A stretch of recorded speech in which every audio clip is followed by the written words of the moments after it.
Bonjour à tous, j'espère que vous allez bien, que votre semaine numéro 9 s'est très bien passée. Pour moi c'est le cas. Enfin moi personnellement c'est le cas. Par contre pour le PEA c'est un peu plus compliqué, on va pas se mentir. Donc je vais vous montrer comme d'habitude la performance de la semaine écoulée. Vu qu'on est à début mars, j'ai pas fait le bilan de février donc je vais le faire également. Et ensuite on discutera de la suite. Voilà. Donc sans transition, je passe directement à la performance du PEA sur la semaine écoulée. Donc aujourd'hui le PEA il est à 60 890,01. Donc si vous suivez un peu toutes les vidéos, vous pouvez voir que ça a pas mal baissé depuis la dernière fois. Donc on va directement passer à la performance. Donc on va prendre ça sur une période d'une semaine en partant de vendredi 21, tac, février à aujourd'hui. Et on va directement là en euros, c'est plus simple. J'ai pas fait d'apport, donc c'est pour ça que je prends la valeur comme ça. Donc vendredi 21 de 65 572. Lundi on est descendu un peu, bon, un peu, 2000 euros quand même. Là encore 2000 euros. Mardi on a remonté un peu et là finalement aujourd'hui on est au plus bas de la semaine et même de février en fait, tout simplement. Donc les mouvements. Donc j'ai fait un mouvement hier. J'ai acheté une action de plus, enfin un ETF de plus sur ma ligne principale qui est le Nasdaq en levier. J'en ai pris une de plus à 1197 euros avec les espèces disponibles que j'avais. J'ai pas pris plus parce que pour moi il y a potentiellement d'autres baisses à venir. Donc voilà, je veux pas tailler le marché, j'y vais petit à petit. Je dis pas que la baisse elle est pas justifiée actuellement, je pense qu'elle est justifiée. Mais pour moi, le prix, il est ni trop cher, ni exceptionnel, il reste acceptable. Voilà. De toute façon, de toute manière, en janvier, si vous vous rappelez bien, suite à l'annonce d'Ipsic se disant qu'elle allait détruire toute la tech américaine, à 1237, je trouvais ça pas excessif, donc j'en avais repris un peu. Donc en appliquant le même raisonnement, je me suis dit que au final, aujourd'hui, c'était un prix acceptable. Voilà, tout simplement. Voilà. Pourquoi je trouve que le prix il est acceptable. Donc là, j'ai pris sur Yahoo Finance le graphique euh, de mon ETF LQQ. Je vais aller jusqu'à 2009. Et les lignes en rouge là, ce sont des moyennes mobiles exponentielles. Et là, vous voyez, j'en suis à ça depuis juin 2023, on est au-dessus des moyennes mobiles en, avec une période de 50. Et vous voyez que dès que le prix passe en dessous des moyennes mobiles 50, et encore plus quand c'est la moyenne mobile en 10 périodes, c'est à ce moment-là qu'on voit qu'il y a des grosses phases d'accumulation qui sont possibles en fait. Bah, oui, pour info, je regarde jamais mes graphiques sur du long terme, je les regarde jamais en linéaire, surtout sur des actions, enfin des ETF technologiques. Pour moi, ça n'a aucun sens. C'est pour ça que je les regarde en, en vue logarithmique. Voilà. Donc là, à mon avis, on est encore, vu qu'on est au-dessus de, de la moyenne mobile en 50 périodes, il y a des potentiels baisses encore qui sont possibles.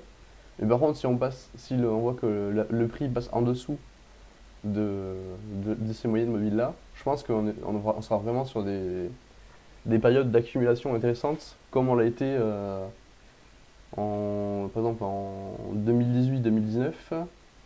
Pareil entre 2022 et 2023-2024. Donc là, c'était vraiment intéressant. Et moi, je suis rentré, commencé à faire mes trucs vers début 2024, donc je suis rentré là, moi. Vous voyez.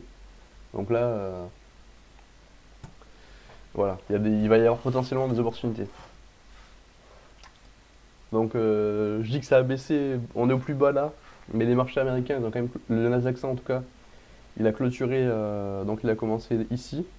Il a clôturé quand même à 1,62% de hausse sur un jour, là je crois sur un jour. Pas sur 5 jours. Sur 5 jours on est en baisse. Mais là on voit qu'il y a un petit rebond. Donc il y a un potentiel de baisse qui va continuer, mais je veux dire,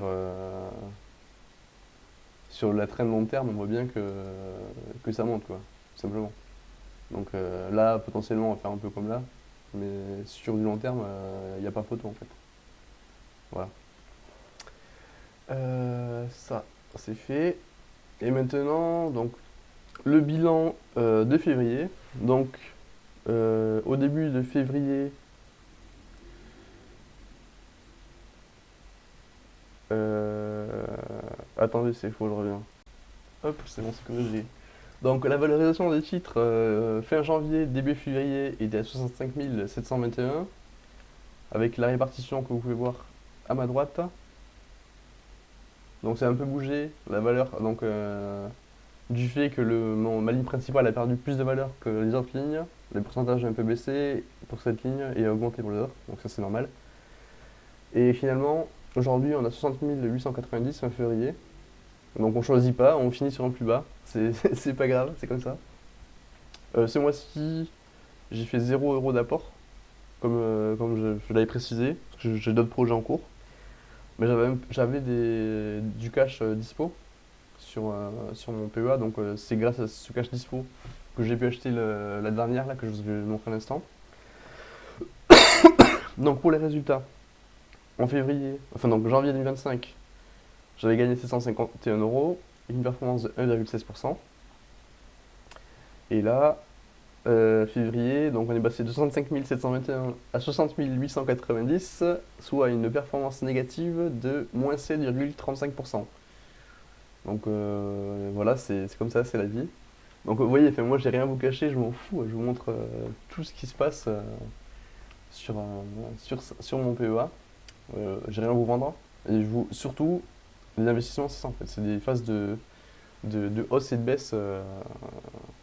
Si vous croyez au long terme et que vous croyez en vos actifs, il n'y a pas de raison de paniquer quand ça se produit, quoi. Euh, donc les plus hauts et les plus bas, le plus bas il est hier, fin février, et le plus haut j'étais à 76 700 quasiment. Donc ce mois-ci, il y a une grosse volatilité, un écart de 6 000 environ. Euh, voilà. Donc niveau sentiment, bon, je vais mentir, ça fait toujours un peu peur d'avoir des baisses de ce genre, mais c'est en adéquation avec mon profil de risque. Moi, je vise du long terme, voire du très long terme. Donc, quand je dis long terme, c'est au moins 10 ans, mais moi, je vois 20 ans ou 30 ans. Donc, c'est pour ça que ces fluctuations à court terme n'ont aucun intérêt pour moi. Donc pensez au long terme en phase d'accumulation. Donc si ça continue comme ça, à baisser, je pense qu'on va se rendre compte a posteriori que l'année 2025, ça aurait été une bonne année euh, d'accumulation, comme c'était le cas entre fin 2021 et mi-2023. Voilà. Donc voilà, donc là j'ai mis en place d'autres actions sur mon CTO Trade Republic. Comme ça je vous montrerai dans la vidéo de la semaine prochaine. D'ailleurs je sais pas si je ferai ça sur mon PEA ou si je ferai une deuxième série de vidéos que je publierai en milieu de semaine. Je vais alimenter un DCA sur les 7 magnifiques en mode automatique, en full automatique, comme ça j'aurai rien à gérer. Et donc c'est ce mois-ci et les mois qui suivent, je vais peut-être pas pouvoir faire d'apport sur mon PEA parce que j'ai un achat immobilier qui est en cours. Donc je vais signer le compromis prochainement et voilà. Donc voilà, c'est tout. Donc ouais, effectivement, ma stratégie patrimoniale, c'est à la fois mon PEA, et aussi ce que je mets en place ce que je vais mettre en place sur le CTO, euh, sur le plan financier, hein. CTO et aussi finalement se sécuriser avec l'immobilier, c'est quand même un peu le meilleur de tous les mondes en fait. Il faut avoir un peu des billes un peu partout se protéger au mieux des aléas de la vie, quoi. Voilà, tout simplement. Euh, Bah, j'ai rien d'autre à dire pour aujourd'hui. Donc moi, je vous conseille de prendre du recul sur... donc si vous avez paniqué ces derniers jours, etc., si vous avez investi sur les marchés américains, donc c'est normal. Moi aussi j'ai un peu paniqué, tout le monde panique, mais ce que je veux dire c'est il faut rester zen et penser au long terme. Et si vous ne vous sentez pas, tout simplement ne faites rien. Et c'est pas grave, vaut mieux rater des opportunités d'achat quand ça baisse que, euh, que regretter après coup ce qu'on a fait, quoi. Voilà. Donc sur ce, je vous souhaite une excellente semaine numéro 10, un excellent mois de mars et on se dit à très vite pour la suite. Bonne fin de week-end, salut!